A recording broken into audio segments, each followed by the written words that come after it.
Hey guys, how are you? I hope you're being safe at home. I hope that you are taking all the precautions to not be sick. And I hope that you are okay.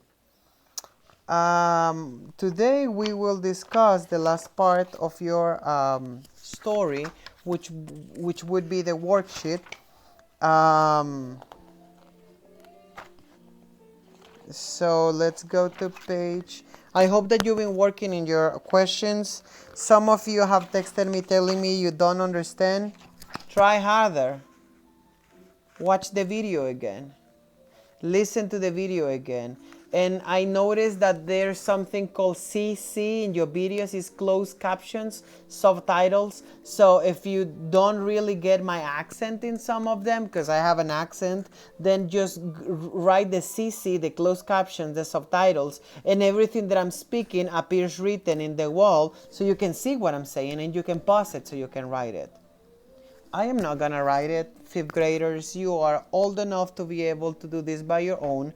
I hope that the questions are written in the way that I said, in pen, in cursive, and the answers in pencil with print. And I hope that the answers are complete answers and not yes, no.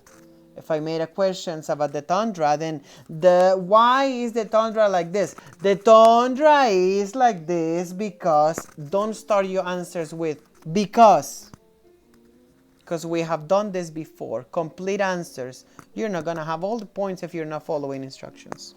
Okay, so we are going to discuss page 80, which is this page with the assessment, and let's read it.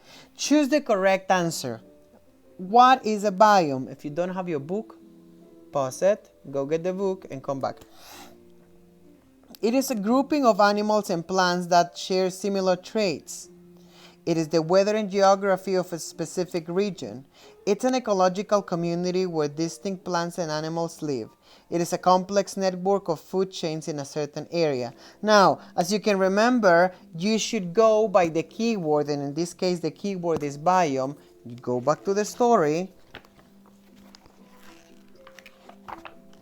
And then when you find biome, you find it highlighted in yellow. Usually, not all the time, you read it and you are going to circle the word or the words that are more likely to be the ones that you want.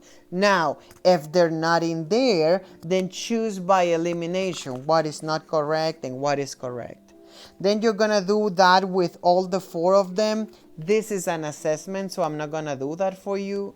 You're doing it. You're reading by yourself. You're analyzing by yourself. You're choosing by yourself. Then you have a couple questions. Why are the tropical forests are so important for animals? Give at least 2 reasons. Remember that they have a lot of trees, and trees transform the carbon dioxide into oxygen, and also they retain water from the roots. Answers are in the story. Then we have, what negative effects can careless human behavior have on biomes?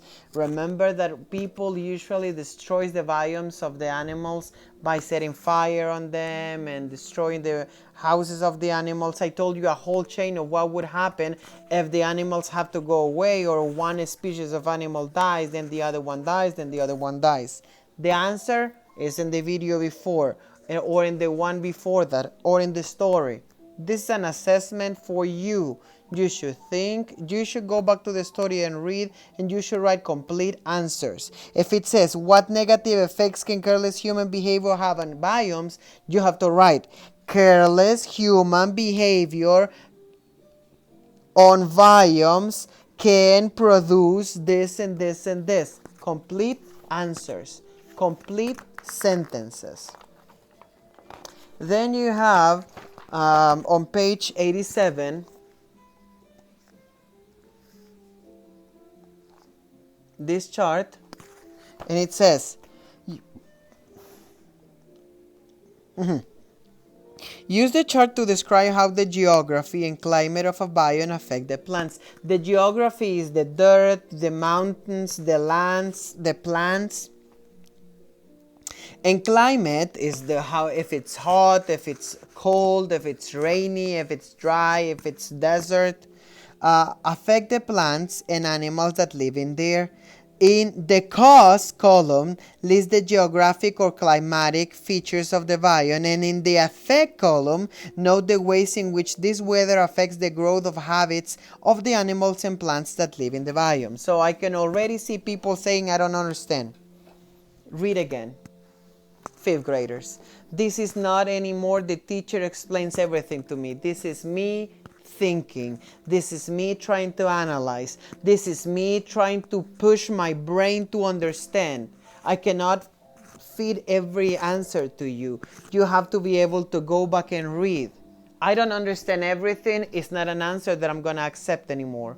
Welcome to sixth grade. This is the end of your quarter. Welcome to sixth grade. So from now on, you're going to have to try harder. Don't tell me anymore, I don't understand everything. Read again. We do that all the time. We read. Okay, so we have in here the three sets of, or the three columns of it. And in the first one, you're going to write the name of a biome. For an example, we have in there tundra. We can write in there rainforest. We can write in there taiga. We can write in here desert. We can write some different biomes. And then in cause, we are going to write how the weather is. So for an example, in taiga, we can write, it's very cold and dry, and the description, it's in your book. So you can see how the weather is and how does it look like physically. There's a lot of mountains, so there's 4 seasons. And there in the effect, how does the animal do? So for an example, you can write in there, it's very cold and the winters are long in taiga. And then the effect, because it's very cold, animals have to hibernate or migrate. So we're not going to do this one, the last one. We're not going to do this one, only this one. That's hard enough for you. So I want you to be able to produce answers that make sense, and I want you to be able to read and analyze. This is something you're going to do by yourself. That's the only explanation I will give. I would like for you to, if you have a question, read again. Because in the tests, usually you're not allowed to have a lot of questions. This class is about thinking. Start thinking more. Stop being frustrated because you don't understand. I have been frustrated because I don't understand. And I just do the best that I can. Do the best that you can and hope for the best.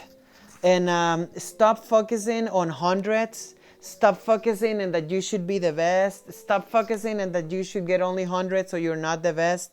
Tell your parents you're not a number. It's very disrespectful from your parents to think that you should get only hundreds. You don't have all the intelligences in the world. You're not the best in everything in the world. Some things you are amazingly. You are the genius. You are the best. Some of them you're just not. And that's okay. There's nothing wrong with making a mistake. And if you feel page number 87 wrong, at least you did it. At least you tried. At least when I tell you it's incorrect, you will be like, then what was it? And I explain again, oh, I still don't get too much. Then try. Just try. But if you never try, if you stop your progress because you don't understand, you're not going to do anything. So stop being afraid. Stop thinking that you cannot do it. Stop thinking that it's impossible. Stop thinking that you're incorrect. What if you are incorrect? Who cares? What if you fail? Who cares?